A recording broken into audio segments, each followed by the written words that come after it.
Applicant has now sought to invoke this term in the context of Israel's conduct in a war it did not start and did not want. A war in which Israel is defending itself against Hamas, Palestinian Islamic Jihad, and other terrorist organizations whose brutality knows no bounds. The civilian suffering in this war, like in all wars, is tragic.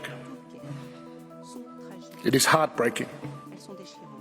The harsh realities of the current hostilities are made especially agonizing for civilians, given Hamas's reprehensible strategy of seeking to maximize civilian harm to both Israelis and Palestinians, even as Israel seeks to minimize it.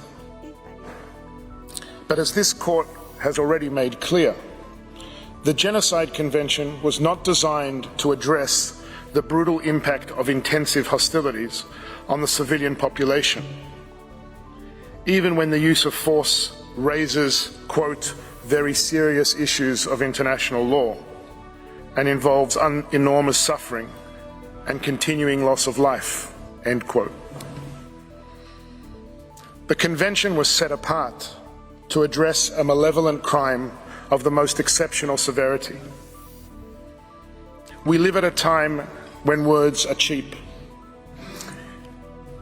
In an age of social media and identity politics, the temptation to reach for the most outrageous term, to vilify and demonize, has become for many irresistible. But if there is a place where words should still matter, where truth should still matter, it is surely a court of law. The applicant has regrettably put before the court a profoundly distorted factual and legal picture. The entirety of its case hinges on a deliberately curated, decontextualized, and manipulative description of the reality of current hostilities. South Africa purports to come to this court in the lofty position of a guardian of the interest of humanity. But in delegitimizing Israel's 75-year existence in its opening presentation yesterday, that broad commitment to humanity rang hollow. And in its sweeping counterfactual description of the Israeli-Palestinian conflict, it seemed to erase both Jewish history and any Palestinian agency or responsibility. Indeed, the delegitimization of Israel, since its very establishment in 1948 in the applicant's submissions, sounded barely distinguishable from Hamas's own rejectionist rhetoric. It is unsurprising, therefore, that in the applicant's telling, both Hamas's responsibility for the situation in Gaza and the very humanity of its Israeli victims are removed from view. The attempt to weaponize the term genocide against Israel in the present context does more than tell the court a grossly distorted story. And it does more than empty the word of its unique force and special meaning. It subverts the object and purpose of the convention itself, with ramifications for all states seeking to defend themselves against those who demonstrate total disdain for life and for the law.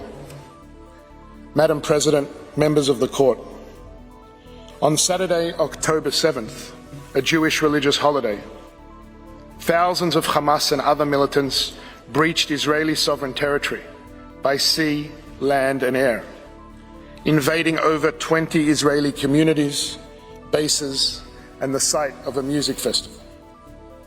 What proceeded, under the cover of thousands of rockets fired indiscriminately into Israel, was the wholesale massacre, mutilation, rape, and abduction of as many citizens as the terrorists could find before Israel's forces repelled them.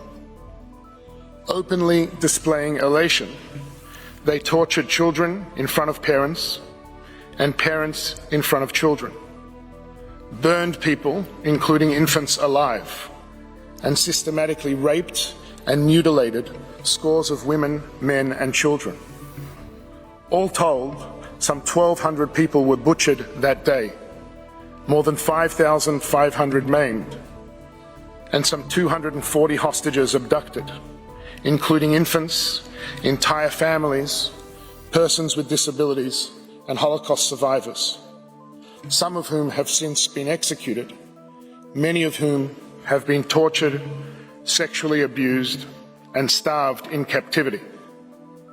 Representatives of the hostages' families are in this courtroom today, and we acknowledge their presence and their boundless suffering.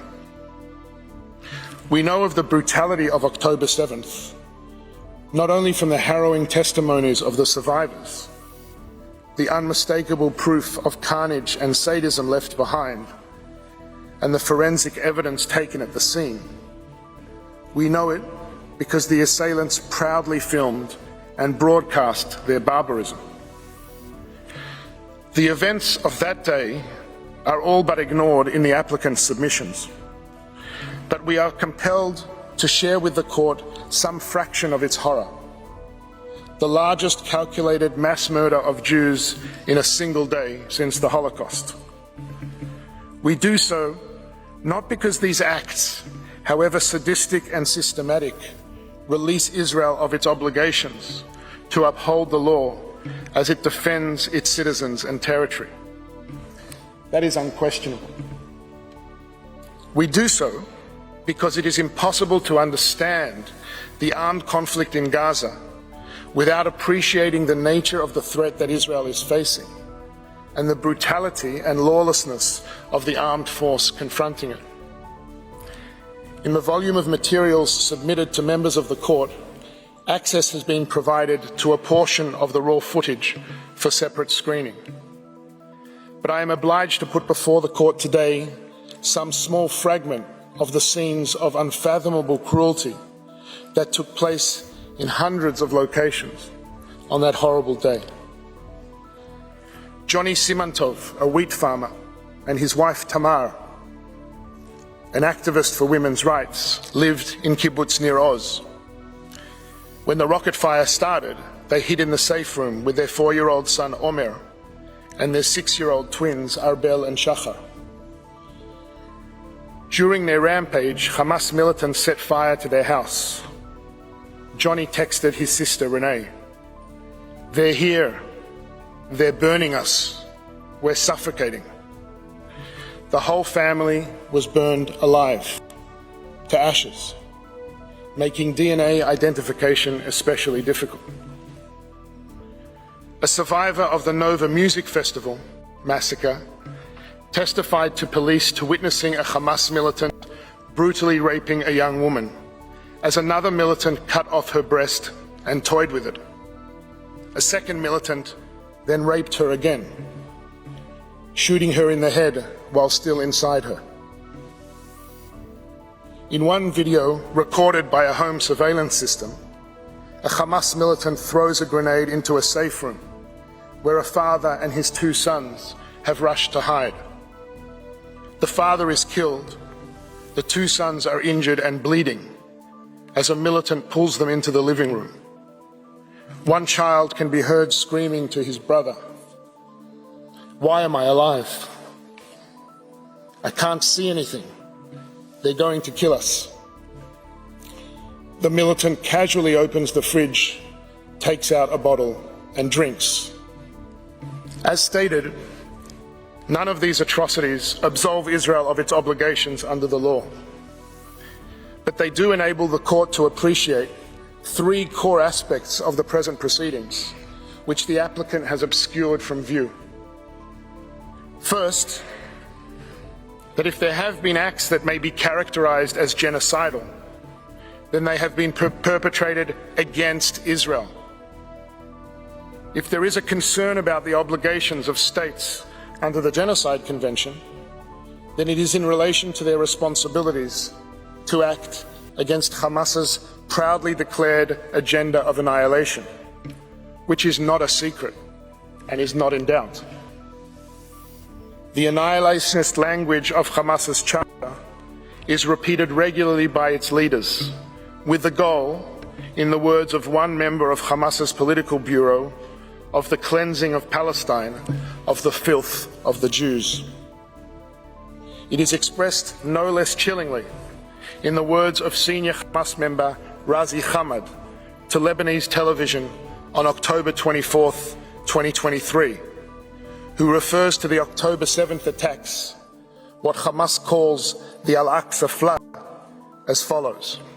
In the continuation of this interview, Hamad is asked, does that mean the annihilation of Israel? Yes, of course, he says.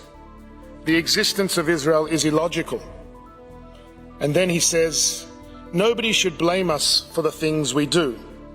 On October 7th, October 10th, October 1 millionth, everything we do is justified. End quote.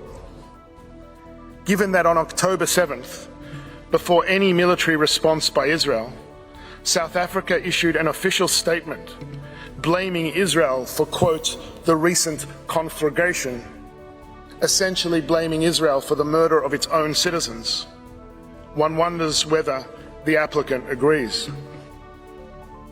Second, it is in response to the slaughter of October 7th, which Hamas openly vows to repeat, and to the ongoing attacks against it from Gaza, that Israel has the inherent right to take all legitimate measures to defend its citizens and secure the release of the hostages. This right is also not in doubt. It has been acknowledged by states across the world. Astonishingly, the court has been requested to indicate a provisional measure calling on Israel to suspend its military operations. But this amounts to an attempt to deny Israel its ability to meet its obligations to the defense of its citizens, to the hostages, and to over 110,000 internally displaced Israelis unable to safely return to their homes. The applicant in its submissions to the court makes almost no mention of the ongoing humanitarian suffering of Israel's citizens at the hands of Hamas, and treats the hostages still held in captivity as barely an afterthought. But is there a reason these people on your screen are unworthy of protection? Hamas is not a party to these proceedings. The applicant, by its request, seeks to thwart Israel's inherent right to defend itself, to let Hamas not just get away with its murder literally, but render Israel defenseless as Hamas continues to commit it. Yesterday, counsel for the applicant made the astonishing claim that Israel was denied this right, and as a matter of fact should not be able to protect itself from Hamas's attacks. But allow me to draw attention to these words written by Professor Vaughan Lowe. Quote, the source of the attack, whether a state or non-state actor, is irrelevant to the existence of the right to defense. Force may be used to avert a threat because no one and no state is obliged by law passively to suffer the delivery of an attack. Israel agrees with these words, as I suspect would any sovereign state. If the claim of the applicant now is that in the armed conflict between Israel and Hamas, Israel must be denied the ability to defend its citizens, then the absurd upshot of South Africa's argument is this. Under the guise of the allegation against Israel of genocide, this court is asked to call for an end to operations against the ongoing attacks of an organization that pursues an actual genocidal agenda. An organization that has violated every past ceasefire and used it to rearm and plan new atrocities. An organization that declares its unequivocal resolve to advance its genocidal plans. That is an unconscionable request, and it is respectfully submitted that it cannot stand. Third, the court is informed of the events of October 7th because if there are any provisional measures that should appropriately be indicated here, they are indeed with respect to South Africa. It is a matter of public record that South Africa enjoys close relations with Hamas, despite its formal recognition as a terrorist organization by numerous states across the world. These relations have continued unabated even after the October 7th atrocities. South Africa has long hosted and celebrated its ties with Hamas figures, including a senior Hamas delegation that, incredibly, visited the country for a, quote, solidarity gathering just weeks after the massacre. In justifying instituting proceedings, South Africa makes much of its obligations under the Genocide Convention. It seems fitting then that it be instructed to comply with those obligations itself, to end its own language of delegitimization of Israel's existence, end its support for Hamas, and use its influence with this organization so that Hamas permanently ends its campaign of genocidal terror and releases the hostages. Madam President, members of the court, the hostilities between Israel and Hamas have exacted a terrible toll on both Israelis and Palestinians. But any genuine effort to understand the cause of this toll must take account of the horrendous reality created by Hamas within the Gaza Strip. When Israel withdrew all its soldiers and civilians from Gaza in 2005, it left a coastal area with the potential to become a political and economic success story. Hamas's violent takeover in 2007 changed all that. Over the past 16 years of its rule, Hamas has smuggled countless weapons into Gaza and has diverted billions in international aid, not to build schools, hospitals, or shelters to protect its population from the dangers of the attacks it launched against Israel over many years, but rather to turn massive swaths of the civilian infrastructure into perhaps the most sophisticated terrorist stronghold in the history of urban warfare. Remarkably, counsel for the applicant described the suffering in Gaza as unparalleled and unprecedented, as if they are unaware of the utter devastation wrought in wars that have raged just in recent years around the world. Sadly, the civilian suffering in warfare is not unique to Gaza.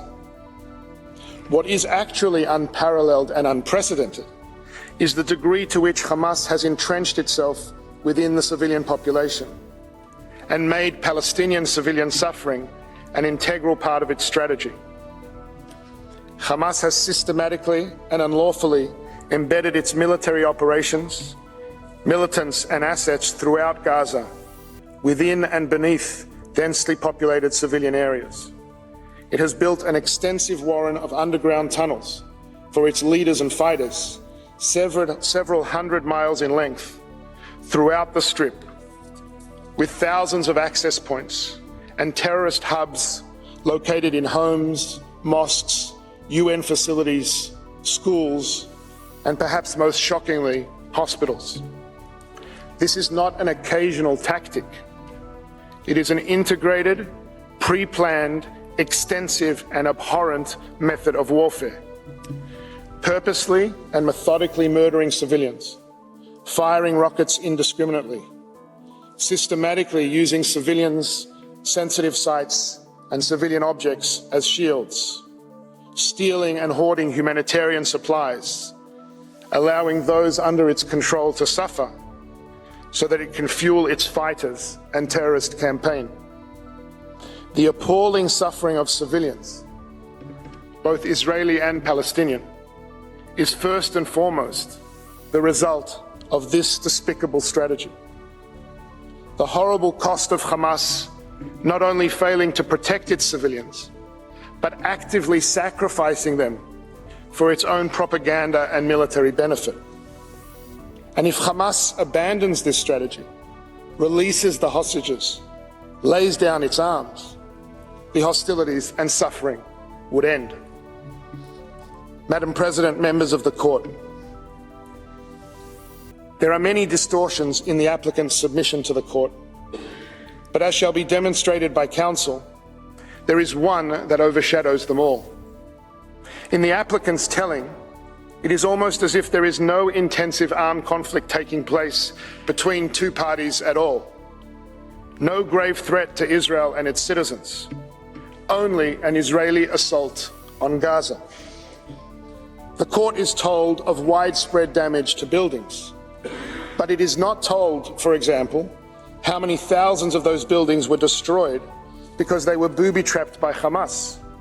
How many became legitimate targets because of the strategy of using civilian objects and protected sites for military purposes? How many buildings were struck by over 2,000 indiscriminate terrorist rockets that misfired and landed in Gaza itself? The court is told of over 23,000 casualties, as the applicant repeats, as many have, unverified statistics provided by Hamas itself, hardly a reliable source. Every civilian casualty in this conflict is a human tragedy that demands our compassion. But the court is not told how many thousands of casualties are in fact militants, how many were killed by Hamas fire, how many were civilians taking direct part in hostilities, and just how many are the result of legitimate and proportionate use of force against military targets, even if tragic. And the court is also told of the dire humanitarian situation in Gaza. But it is not told of Hamas's practice of stealing and hoarding aid. It is not told of the extensive Israeli efforts to mitigate civilian harm, of the humanitarian initiatives being undertaken to enable the flow of supplies and provide medical attention to the wounded. The applicant purports to describe the reality in Gaza, but it is as if Hamas and its total contempt for civilian life just do not exist as a direct cause of that reality. Hamas is widely estimated to have over 30,000 fighters and is known to bring minors no older than 15 or 16 into its ranks. They are coming for us. But in South Africa's telling, they have all but disappeared. There are no explosives in mosques and schools and children's bedrooms, no ambulances used to transport fighters, no tunnels and terrorist hubs under sensitive sites, no fighters dressed as civilians, no commandeering of aid trucks, no firing from civilian homes, UN facilities, and even safe zones. There is only Israel acting in Gaza. The applicant is essentially asking the court to substitute the lens of armed conflict between a state and a lawless terrorist organization with the lens of a so-called genocide of a state against a civilian population. But it is not offering the court a lens. It is offering it a blindfold. Madam President, members of the court, the nightmarish environment created by Hamas has been concealed by the applicant, but it is the environment in which Israel is compelled to operate. Israel is committed, as it must be, to comply with the law, but it does so in the face of Hamas's utter contempt for the law. It is committed, as it must be, to demonstrate humanity, but it does so in the face of Hamas's utter inhumanity. As will be presented by counsel, these commitments are a matter of express government policy, military directives, and procedures. They are also an expression of Israel's core values. And as shall also be shown, they are matched by genuine measures on the ground to mitigate civilian harm under the unprecedented and excruciating conditions of warfare created by Hamas. It is plainly inconceivable, under the terms set by this very court, that a state conducting itself in this way, in these circumstances, may be said to be engaged in genocide, not even prima facie. The key component of genocide, the intention to destroy a people in whole or in part, is totally lacking. What Israel seeks by operating in Gaza is not to destroy a people, but to protect a people, its people, who are under attack on multiple fronts, and to do so in accordance with the law, even as it faces a heartless enemy determined to use that very commitment against it. As will be detailed by Council, Israel's lawful aims in Gaza have been clearly and repeatedly articulated by its Prime Minister, its Defense Minister, and all members of the War Cabinet. As the Prime Minister reiterated yet again this week, Israel is fighting Hamas terrorists, not the civilian population. Israel aims to ensure that Gaza can never again be used as a launch pad for terrorism. As the Prime Minister reaffirms, Israel seeks neither to permanently occupy Gaza or to displace its civilian population. It wants to create a better future for Israelis and Palestinians alike, where both can live in peace, thrive and prosper, and where the Palestinian people have all the power to govern themselves, but not the capacity to threaten Israel. If there is a threat to that vision, if there is a humanitarian threat to the Palestinian civilians of Gaza, it stems primarily from the fact that they have lived under the control of a genocidal terrorist organization that has total disregard for their life and well-being. That organization, Hamas, and its sponsors seek to deny Israel, Palestinians, and Arab states across the region the ability to advance a common future of peace, coexistence, security, and prosperity. Israel is in a war of defense against Hamas, not against the Palestinian people, to ensure that they do not succeed. In these circumstances, there can hardly be a charge more false and more malevolent than the allegation against Israel of genocide. The applicant has regrettably engaged in a transparent attempt to abuse the Convention's compulsory jurisdiction mechanism, and in particular, the provisional measures phase of proceedings, to bring under the purview of the court matters over which, in truth, it lacks jurisdiction. Madam President, members of the court, the Genocide Convention was a solemn promise made to the Jewish people and to all peoples of never again. The applicant, in effect, invites the court to betray that promise. If the term genocide can be so diminished in the way that it advocates, if provisional measures can be triggered in the way that it suggests, the Convention becomes an aggressor's charter. It will reward, indeed encourage, the terrorists who hide behind civilians at the expense of the states seeking to defend against them. To maintain the integrity of the Genocide Convention, to maintain its promise and the court's own role as its guardian, it is respectfully submitted that the application and request should be dismissed for what they are, a libel designed to deny Israel the right to defend itself according to the law from the unprecedented terrorist onslaught it continues to face, and to free the 136 hostages Hamas still holds. I thank you for your kind attention. May I ask, Madam President, that you call Professor Shaw to the podium.